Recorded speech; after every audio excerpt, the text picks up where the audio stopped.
Hello dear students, ये जो question है वो आरपीएस फर्स्ट डे 2025 में से एग्जाम हुआ था, उसमें पूछा गया था। चलिए इसका सॉल्यूशन देखते हैं। सो इसके अंदर हमें पे कहा गया दो वेव्स जिनकी फ्रीक्वेंसी हमको दे रखी है 100 हर्ट्ज और उनकी वेवलेंथ दे रखी है 2 सेंटीमीटर।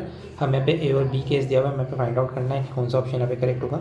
सो हमें अभी फ्रीक्वेंसी दे रखी है, वेवलेंथ दे रखी है। हमने सबसे पहले यहाँ पे इसकी स्पीड कैलकुलेट कर ली, v equal to F lambda, जो कि आ रही है 200 सेंटीमीटर पर सेकेंड।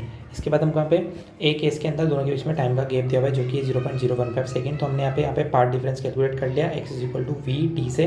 तो पार्ट डिफरेंस जो आ रहा है 3 सेंटीमीटर। अब हमें यहाँ पे फेज डिफरेंस देखना है, तो phase difference will be 2 pi by lambda into path difference. तो यहाँ से जब हम सोल्व करते हैं तो ये कितना आ रहा है 3 पाई। और अगर बी में मैं चेक करूँ तो बी में हमें दोनों के बीच की जो डिस्टेंस है वो दे रखी है 4 सेंटीमीटर, यानी कि हमें पार्ट डिफरेंस दिया हुआ है। तो अगेन हम जब यहाँ पे फॉर्मूला यूज़ करते हैं delta phi is equal to 2 pi by lambda into delta x, तो यहाँ से हमारे पास जो पार्ट डिफरेंस आ रहा है वो आ रहा है 4 पाई। सो दोनों ही हमारे पास ए और बी केस क्या है यहाँ पे सही है। सो इसके अकॉर्डिंग हम देखें तो ऑप्शन नंबर हमारा जो यहाँ पे थर्ड है वो क्या हो जाएगा, करेक्ट हो जाएगा। Thank you.